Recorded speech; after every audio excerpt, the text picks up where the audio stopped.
So when you do a vasectomy reversal like this, we were watching the footage, some of that. I mean, it's intricate surgery. Yes. I know it's not foolproof, although this seems to have gone very well.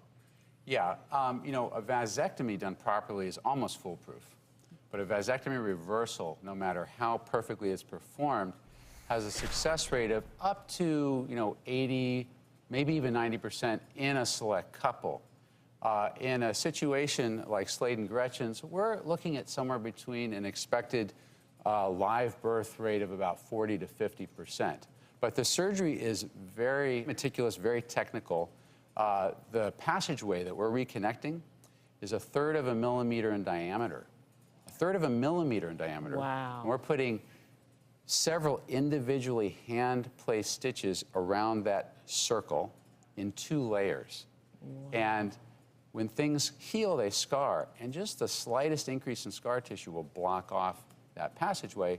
So it is very, very technical. But of course, some of it's biology too, how his body heals, how his sperm production is, how fertile she is. All of those things go into the mix as to why we're looking at a 40 to 50% live birth rate in their particular situation, even though technically I expect that that connection will work and sperm will flow through it over 95% of the time in my hands. Will you recheck his sperm Yes. in about a month or so? Or? So I like to get the first semen analysis 2 months after the surgery, but they're allowed to start attempting 1 month after. And I've had several couples who are pregnant before they even go for that first semen analysis, which is, you know, best news possible. So it sounds to me like one of the benefits of this is it also takes the pressure off a little bit in terms of, okay, it's not this set thing we're going to do. Once you're able to resume your activities, then it's, you know, it gets back to the basics, so to speak.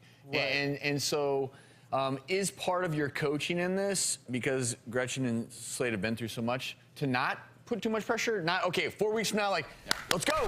Is it a little bit more like, okay, let's, you know, let's take the pressure off, because we know that can help increase the odds as well. Yeah, you're absolutely right about taking the pressure off, because now they have the full spectrum of options available. Slade already has frozen sperm available for further cycles of in vitro fertility, and now he has the opportunity for both of them to have natural conception. But if ultimately this vasectomy reversal fails, they can toggle back to further attempts at in vitro fertility. So both options are available, which really does take the pressure off.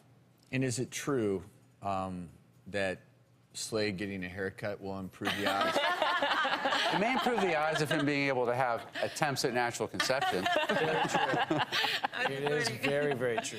Well, no, it was really fun for me to think about, you know, every woman as a little girl thinks about, you know, making love to your partner and making a baby naturally that way. And when you go in and all of a sudden the doctor's like, what month do you want to have a baby? And you're like looking at the calendar like, what month do I want to have a baby? It becomes very clinical. So, you know, I never have tried to get pregnant in my life. So this is the first time that I am trying to have a baby.